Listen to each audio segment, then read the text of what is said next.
the year before. I mean, what does that say about your team? It says the Bears have never had a good quarterback.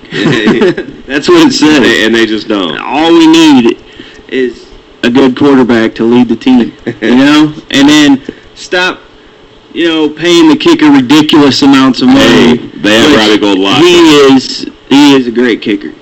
He's a great kicker, but spend some of that money, let's get quarterback. Mike Vanderjagt, you think he's a pretty good kicker? I mean, he was. I don't know about anymore. Okay. He just signed on with the CFL. He's not even in the NFL.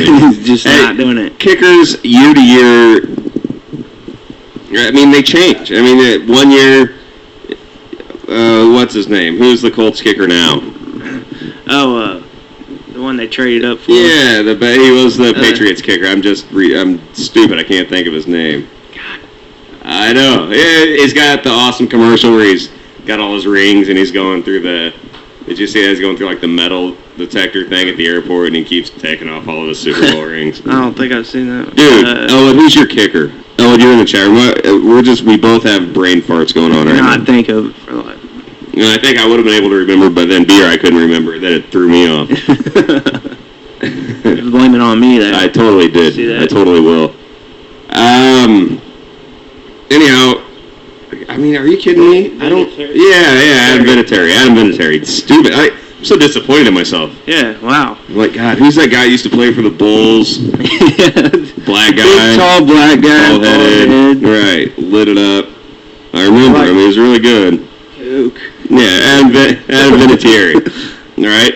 A couple years ago, hands down best kicker in the league. And then going into the last season, he was like the number one picked kicker in fantasy football. You know who was the number one rated kicker, I think, at the end of the year? Like Mason Crosby, I think, from Green Bay. I mean, something crazy like that. Wow. It just changes year to year. So if you're the Bears, kickers are a dime a dozen.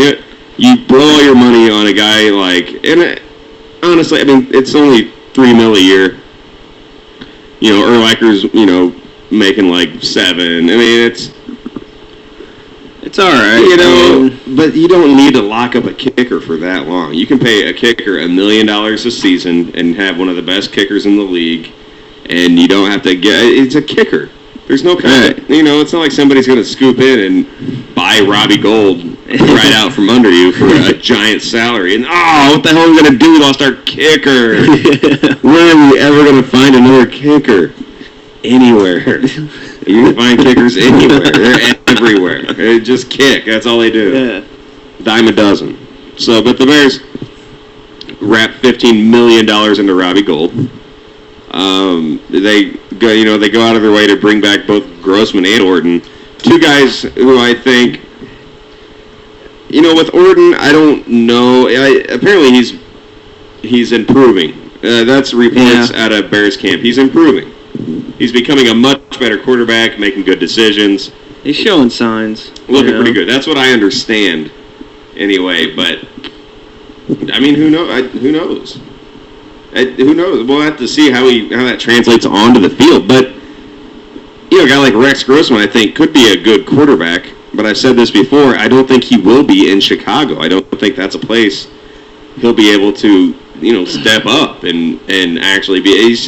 He's dug himself too deep of a hole, I think. Yeah. Everybody went from loving him to hating him. Yeah. It's so hard hating.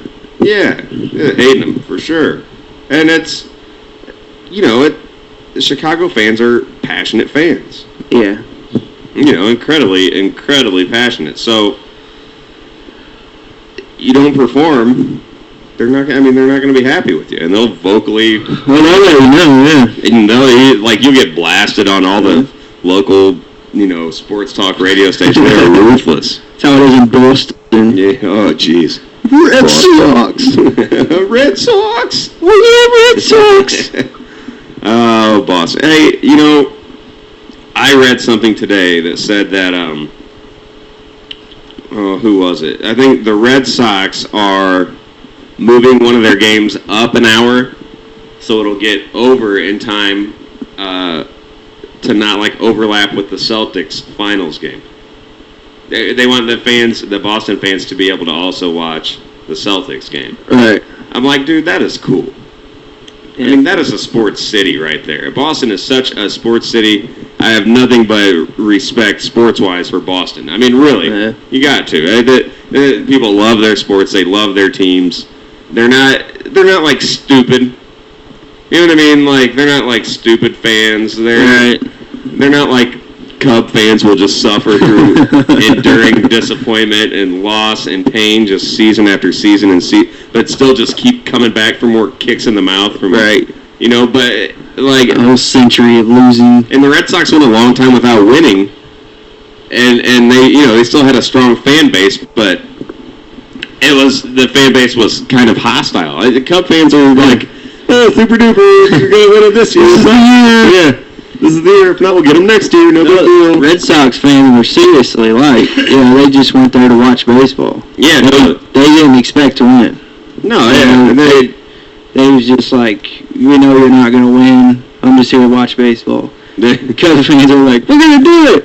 Yeah, they get all excited, but it's a different kind of attitude. I really appreciate Boston and their fans. They have some great franchises and teams. I mean, Red Sox, Celtics, Patriots. I mean, you got to respect that. Those are three teams that are just on top, just currently on top in sports, all from Boston. I mean, you got to respect that. They've all put together some good teams. Absolutely. Absolutely. And like the Patriots. Here's something I was thinking about the Patriots. I know we're kind of bouncing around here. I don't care. I'm having fun. The Patriots... about like the Spygate thing. We're talking about the Spygate.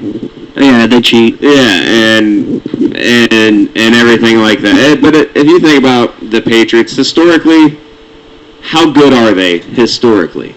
Not very. Not very.